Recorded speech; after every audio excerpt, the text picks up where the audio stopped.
દ્વારકામાં ધોધમાર વરસાદ વરસ્યો। રાવલમાં પૂરની સ્થિતિ વચ્ચે હનુમાનધાર ગામે ડાયાલિસિસના દર્દીનું રેસ્ક્યુ કરાયું। મહિલા દર્દીને બોટ દ્વારા હોસ્પિટલ લઈ જવાયા। ગ્રામજનોએ હોડીની મદદથી મહિલાને હોસ્પિટલ લઈ જવાયા હતા। રાવલના હનુમાનધાર વિસ્તાર તરફ જવાના માર્ગો પર પાણી ફરી વળ્યા હોય ગ્રામજનોએ હિંમત સાથે પૂરની સામે ઝઝૂમતા નજરે પડ્યા। ખાડીપુરે તારાજી સર્જી છે। ચારેકોર પાણી જ પાણી, કામ વગર બહાર ન નીકળવા સીપીની પોલીસ અને સાથે લોકોને પણ અપીલ છે। ગુજરાતનું સૌથી મોટું બીજા નંબરનું શહેર સુરતને ખાડીપુરે બાનમાં લીધું છે। ખાડીપુરથી સ્થિતિ વણસી રહી છે। સુરતના પર્વત પાટિયા હોય કે અન્ય કોઈ પણ વિસ્તાર, ચારે બાજુ પાણીનું સામ્રાજ્ય છવાયું છે। ડાયમંડ નગરી સુરત આખું ડૂબી ગયું છે। સુરત પર્વત પાટિયાથી ગોડાદરા રોડ પર પાણી ફરી વળ્યા છે। કમર સુધીના પાણીમાંથી લોકો જવા મજબૂર બન્યા છે। માધવબાગ, કૃષિ વિહાર, નંદનવન, વરજભૂમિ, શ્રીવર્ધન, સત્યમ શિવમ અને સુમન આવાસમાં રહેતા લોકો પાણીમાં ફસાયા છે। કાપડ વેપારીથી લઈને જુદા જુદા વેપારના લોકો વ્યવસાયને પણ જઈ શક્યા ન હતા। આ વિસ્તારમાં રહેતા લગભગ 5,000 જેટલા ઘરના 15,000 થી 20,000 લોકો પાણી વચ્ચે કેદ થયા। બાળકો 3 દિવસથી શાળાએ પણ જઈ શક્યા નથી। તો સુરતનો શુભમ પાર્ક સોસાયટીના હાલ બેહાલ થયા। અહીં ખાડીના પાણીએ કબજો જમાવતા લોકો ઘરમાં જ કેદ થયા। સતત વધતા પાણીને કારણે સોસાયટીમાં બનાવાયેલ ખાડીની દિવાલ તોડી પડાઈ। લોકોનો અનાજ સહિતનો સામાન પાણીમાં તણાઈ ગયો। લોકોએ પોતાનો સામાન બચાવવા ઉપર ચડાવી દીધો હતો। સુરતમાં ખાડી પૂરગ્રસ્ત વિસ્તારમાં પોલીસ કમિશનર અનુપસિંહ ગેહલોત પહોંચ્યા હતા। લોકોને સલામત સ્થળે સ્થળાંતર કરવા અપીલ કરી છે। ફાયર દ્વારા અત્યાર સુધીમાં 30થી વધુ લોકોને સ્થળાંતર કરાયા। લોકોને કામ વગર બહાર નહીં નીકળવા પોલીસ કમિશનરે અપીલ કરી છે તો તંત્રને કામે લાગી જવા સૂચના આપી છે। કાકરાપાર ડેમ થયો ઓવરફ્લો। કાકરાપાર ડેમ અને એની પૂર્ણતાની સપાટીથી 4 ફૂટ ઓવરફ્લો થયો છે। ડેમ ઓવરફ્લો થતાં નયનરમ્ય દ્રશ્યો જોવા મળ્યા હતા। ડેમના મનમોહક દ્રશ્યો પ્રવાસીઓએ કેમેરામાં કેદ કર્યા। ડેમ ઓવરફ્લો થતાં સેલ્ફી લેતા જોવા મળ્યા કેટલાક લોકો। કાકરાપાર ડેમના કેચમેન્ટ વિસ્તારમાં ભારે વરસાદને લઈ ડેમ ઓવરફ્લો થયો છે। ડેમ ઓવરફ્લો થતાં તાપી નદી બે કાંઠે।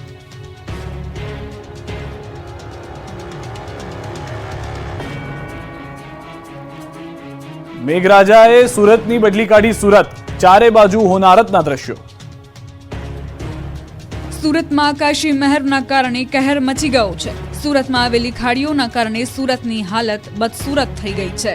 આખું સુરત જાણે પાણીમાં ડૂબી ગયું હોય તેવું લાગે છે। જ્યાં નજર કરો ત્યાં પાણી જ પાણી નજરે પડે છે। વરસાદે અહીં માજા મૂકતા સુરતી લાલાઓ સંકટમાં મુકાયા છે। સુરતીઓની સવાર જ ડૂબેલા શહેર સાથે થઈ।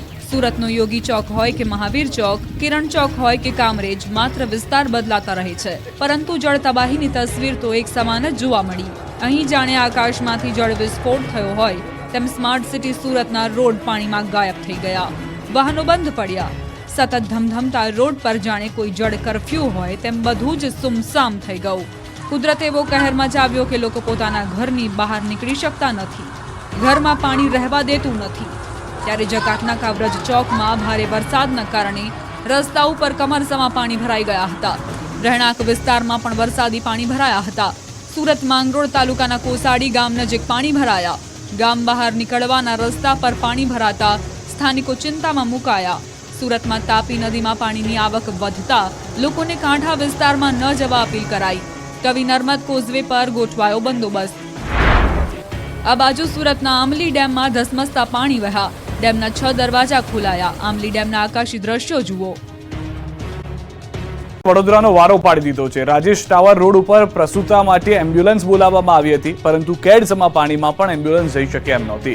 ત્યારે સેવાભાવી વ્યક્તિઓ દ્વારા એમ્બ્યુલન્સને ધક્કો મારીને ખાનગી નર્સિંગ હોમમાં પ્રસૂતાને સમયસર સારવાર અર્થે પહોંચતી કરવા માટેના પ્રયાસ કરવામાં આવ્યા હતા।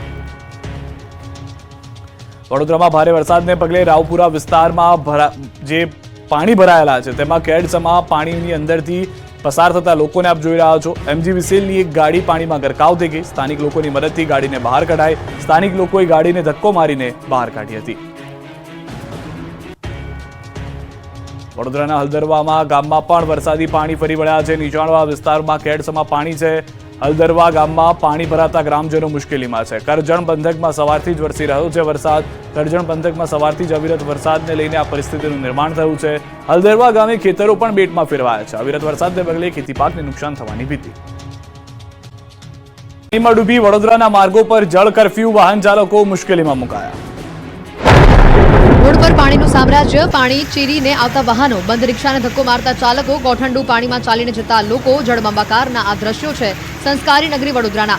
વડોદરામાં સવારમાં મેઘરાજાએ તોફાની બેટિંગ શરૂ કરતા વડોદરાની બજારો પાણી થઈ. બંગાળની ખાડીમાં સર્જાયેલું લો પ્રેશર મધ્યપ્રદેશ થઈને ગુજરાત તરફ આગળ વધતા મધ્ય ગુજરાતમાં મેઘાએ માજા મૂકી. ત્યારે વડોદરા શહેરના હાલ બેહાલ થયા છે. વડોદરાવાસીઓ સવારમાં ઉઠતા જ તેઓનું શહેર પાણીમાં ડૂબેલું હતું. દાંડિયા બજાર મુખ્ય માર્ગ, મદન ઝાપા, પથ્થરગેટ, મંગળ બજાર, માંજલપુર, નવાપુરા, માંડવી વિસ્તાર બેટમાં ફેરવાયા છે. અહીંયા એવો વરસાદ પડ્યો કે રોડ પાણીમાં ડૂબી ગયો. અનરાધાર વરસાદના કારણે રોડ પર વાહનો બંધ પડી ગયા. વાહન ચાલકો સહિત દુકાનદારો મુશ્કેલીમાં મુકાયા. વડોદરા શહેરમાં ભારે વરસાદના પગલે વૃક્ષો ધરાશાયી થયા. ત્યારે વડોદરાથી એસએસજી હોસ્પિટલમાં મહાકાય લીમડાનું વૃક્ષ ધરાશાયી થયું. આ તરફ વડોદરાનું શિનોર પણ પાણીમાં ડૂબી ગયું છે. જુઓ રોડ પર જળ તબાહીના આ દ્રશ્યો, ડૂબતા વાહનો અને તરતી કારોની આ તસવીર છે વડોદરાના શિનોરની. અહીં મેઘરાજા બરાબરના લાલઘૂમ થઈને ત્રાટકતા શિનોરમાં સંકટ આવી પડ્યું. ભારે વરસાદના કારણે તરવા, ટિમ્બરવા, સાંદરી, અવખાલ, ઉતરાજ, બાવળિયા સહિતના ગામો પાણી થયા. દિવેર, મીંડોળ, સુરાજમવાડ, શિનોર સહિતના ગામોમાં વરસાદથી પૂર જેવી સ્થિતિનું નિર્માણ થયું. સવારના 6 થી 2 વાગ્યા સુધી અંદાજિત 4.5 ઇંચ વરસાદ નોંધાયો. શિનોરમાં સિઝનનો કુલ 15.62 ઇંચ વરસાદ નોંધાયો. આકાશમાં કાળા ડિબાંગ વાદળોથી ઘેરાયેલું આકાશ બપોર સુધીમાં વરસી પડતા રોડ પર જળબંબાકારની સ્થિતિ સર્જાઈ. શિનોર સાધલી માર્ગ પર વરસાદી પાણી વહેતા થતા વાહન ચાલકો મુશ્કેલીમાં મુકાયા. શિનોરથી માલસર જવાના માર્ગ પર આવેલા તાલુકા સેવા સદન પાસે વરસાદી પાણી ભરાયા. નીચાણવાળા વિસ્તારમાં આવેલા ખેતરો પાણીમાં તરબોળ થયા. સવારથી વરસી રહેલા વરસાદના પગલે ખેડૂતોમાં કંઈ ખુશી કંઈ ગમનો માહોલ જોવા મળ્યો. વરસાદમાં વડોદરા ડૂબી ગયું. અનેક વિસ્તારો જળબંબાકારની સ્થિતિમાં. નવા યાર્ડમાં 100 થી વધુ ઘરોમાં પાણી ઘૂસ્યા. હવામાન વિભાગ દ્વારા મધ્ય ગુજરાતમાં 5 દિવસની ભારે વરસાદની આગાહી કરવામાં આવી છે. ત્યારે મધ્ય ગુજરાતને બાદ કરતા સમગ્ર રાજ્યમાં મેઘરાજાએ ધબધબાટી બોલાવી છે. વડોદરામાં સવારથી જ મેઘરાજાએ સરાસરી બોલાવતા મોટાભાગના વિસ્તાર પાણી થઈ ગયા. વડોદરામાં ધમાકેદાર વરસાદને કારણે ચારે તરફ પાણી છવાઈ ગયું છે. રસ્તાઓ પર નદીઓ વહેતી થઈ છે. શહેરના ગેંડા સર્કલ વિસ્તાર બેટમાં ફેરવાઈ ગયો છે. અનેક વાહનો ધસમસતા પ્રવાહમાં અટવાઈ ગયા છે તો અનેક લોકો પાણીમાં ફસાયા છે. ચારે બાજુ કમરસમાં પાણી ભરાતા લોકોના જીવ તાળવે ચોંટી ગયા. જુઓ અલકાપુરીના દ્રશ્યો. અહીં આકાશી આફતથી અલકાપુરી ગરનાળું છલોછલ થયું. ગરનાળું સંપૂર્ણ ભરાતા વાહન વ્યવહાર બંધ કરાયો. વડોદરામાં મેઘરાજાએ ધડબડાટી બોલાવતા સુભાનપુરા, ઝાંસીની રાણી સર્કલ, રામેશ્વર મહાદેવ મંદિર પાસે વરસાદી પાણી ભરાયા. પાણી ભરાતા સ્કૂલવાન પાણીમાં ફસાઈ. સ્કૂલવાનમાં બેઠેલા વિદ્યાર્થીઓ પણ ફસાયા. રોડ પર ઘૂંટણસમાં પાણી ભરાતા લોકોને ભારે હાલાકી પડી. ધોધમાર વરસાદ વરસતા રસ્તાઓ જળમગ્ન થયા. નવયાર્ડ વિસ્તારના ઘરોમાં પાણી ઘૂસી જતા રહેવાસીઓ મુશ્કેલીમાં મુકાયા. ઘરની અંદર જઈ શકાય તેવી સ્થિતિ નથી. ઘરની તમામ ઘરવખરી પાણીમાં પલળી ગઈ છે. નવા યાર્ડમાં 100 થી વધુ ઘરોમાં પાણી ભરાયા છે. લોકોને પાણીમાં ન જવા પોલીસે અપીલ કરી છે. તો સયાજીગંજ વિસ્તારમાં આવેલું ગરનાળું ભરાયું છે. ગોત્રી જવાનો રસ્તો બંધ થતા વિદ્યાર્થીઓ અટવાયા છે. ઘરોમાં પાણી ઘૂસ્યા. દુકાનોમાં ભરાયા પાણી. જાણે કે આખું વડોદરા ડૂબી જ ગયું છે.